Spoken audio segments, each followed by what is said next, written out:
I picked up an Apple IIgs for the low price of $20. As you can see, this system is pretty dusty and grimy, and it only came with the system itself. Nothing else was included. So in this video, we are going to give it the usual restoration treatment. I also bought some parts in order to use this system and play games on it, so we'll take a look at those as well. So first things first, the IIgs only came with the base system. It didn't have a keyboard or a mouse included, so the first thing that I needed to do was to pick those up. Now there are some great Apple II forums and groups out there, but I ended up picking these up on eBay. The keyboard and mouse are both original IIgs style ones. The mouse was $12 and the keyboard ended up being $60. I may have overpaid a little on that one. In order to remove the top case, there are two release latches at the back of the case. Hold them down and the case will easily lift and be removed. Simple stuff. The front housing part is removed by turning the case upside down and pressing on these three latches to unlock them. Once that's done, this part can be removed.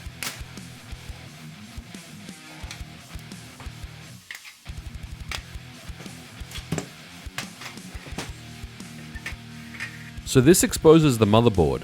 The power supply can simply be unplugged from the motherboard, and by pressing these tabs, it can be lifted and removed. Don't forget to unplug this speaker cable.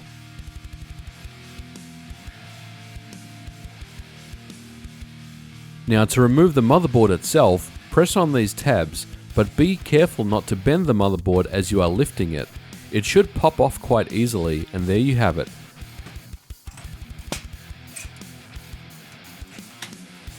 So taking a closer look at the motherboard, it's in great shape. There's a thin layer of dust on it, but otherwise everything is looking good. And as always on this channel, let's take a closer look at the internals of this thing. The CPU is the 65C816.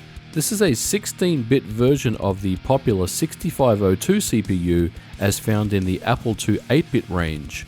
It's clocked at 2.8 MHz and is the same chip as found in the Super Nintendo Entertainment System. These two chips are the read-only memory or ROM chips. This motherboard contains the ROM 3 chips. This is the third and final firmware release. It boasts many enhancements over the previous versions, including 10% faster performance of the machine, larger RAM capabilities, and much more. Unfortunately, a brand new motherboard was designed for the ROM 3 firmware, so if you have a previous ROM firmware, you can't just update it. This makes the ROM 3 motherboard quite sought after. This is the sound chip, the Ensoniq 5503 digital oscillator chip. It's an 8-bit audio chip with 32 channels, and it was designed by none other than Bob Yanis, the inventor of the SID chip in the Commodore 64. The sound chip has 64 kilobytes of dedicated sound RAM. These chips are the RAM chips, bringing the system to a total of 1.125 megabytes of RAM on board. The IIgs is expandable via its memory expansion port as well, expandable up to a total of 8.125 megabytes. There are 7 50-pin Apple II bus slots for easy expansion for a myriad of different devices including accelerator cards, compact flash devices, and much more. The IIgs is backward compatible to the Apple II computer via this chip called the Mega 2. It's essentially an Apple IIe on a chip and allows the IIgs to run all legacy Apple II software. So let's start cleaning the computer. First of all, I use Windex and spray the gunk from the shielding, making sure that I get rid of any dust and grime. After a minute or two or so of that, this is starting to look pretty good. Next, I have to deal with the back of the case. There are stickers on here that are very tough to remove. So I clean as best I can with Windex, then apply Goo Gone on the stickers to soften them up. After about 10 minutes or so, we are ready to move on. Just look at how much difference in color there is here. I focus on the top of the case next and use Windex and a magic eraser to make sure I get all the gunk out of the grooves. The keyboard is yellow also, and I want to retrobrite it, so I flip it over and remove the 3 screws with a Phillips head screwdriver. That allows for the plastic pieces to lift easily and now the keyboard is removed from its shell.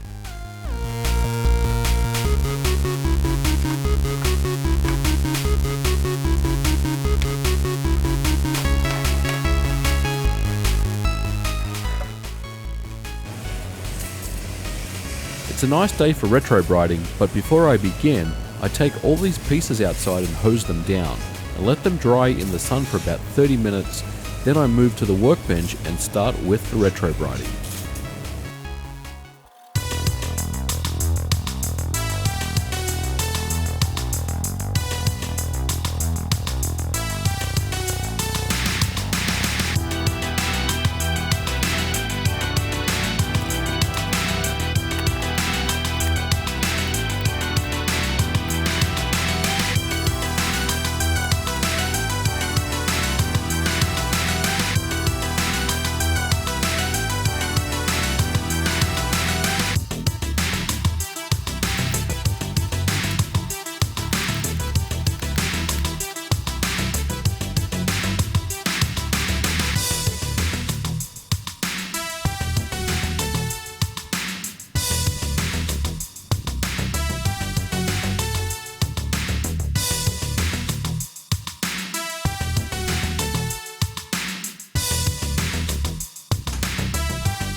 Sometimes things don't go the way that you expect them to, and I wanted to make sure that I pass this information on to other people that are similarly interested in doing retrobrighting of old retro computers and consoles. Now, when I brought the computer back inside and reassembled everything, the first thing that I noticed was there were streaks everywhere.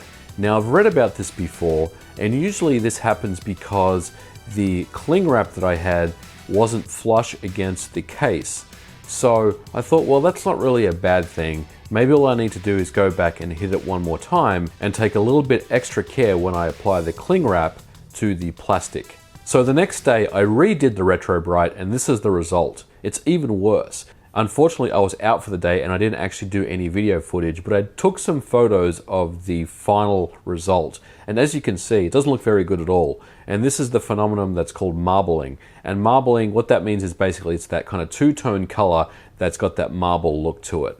And this is what I had experienced on my plastics. And to add insult to the injury, the only way to deal with a marbling phenomenon is to basically repaint the case. Now, why did this happen to me? Simply, the answer is because I didn't clean the pieces well enough.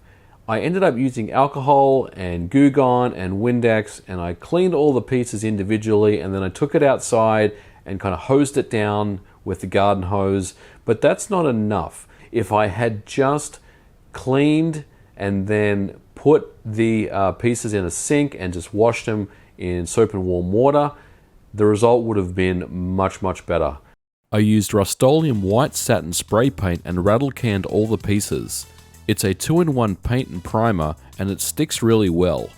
Unfortunately, I didn't video painting the case, but this is how it turned out. Not too bad. It's probably a little too white, and now I need some help trying to figure out how to fix the Apple IIgs logo. If anyone has a stencil, an aftermarket badge, or something that I can mask off and paint on, I'd definitely be interested. If you have any ideas about how to deal with this, please leave a comment below and let me know. I still have no way of playing games at this point, so I picked up a few more things. First was a 4MB RAM expansion by GG Labs. They are cheap and readily available. Just pop it into the RAM expansion port. This upgrades my 2GS to a total of 5MB of RAM. That's plenty enough for my purposes. I'd heard about compact flash storage for the 2GS, so I picked up this microdrive turbo storage controller and a 512MB compact flash card. It's very easy to use, and you can set up many partitions on a single card. Then using a PC program called CiderPress, you can easily transfer disk images and hard drive images to it. It's a very cool product. So here's a taste of some quality 2GS games. Of course, there is a huge library of software, but here are some of my early picks.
And as mentioned, thanks to the Mega 2 chip, backward compatibility with older 8-bit Apple II games works really well. Here's Karateka on the 2GS.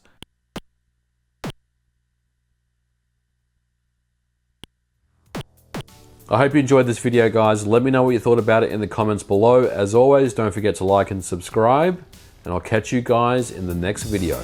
Bye for now.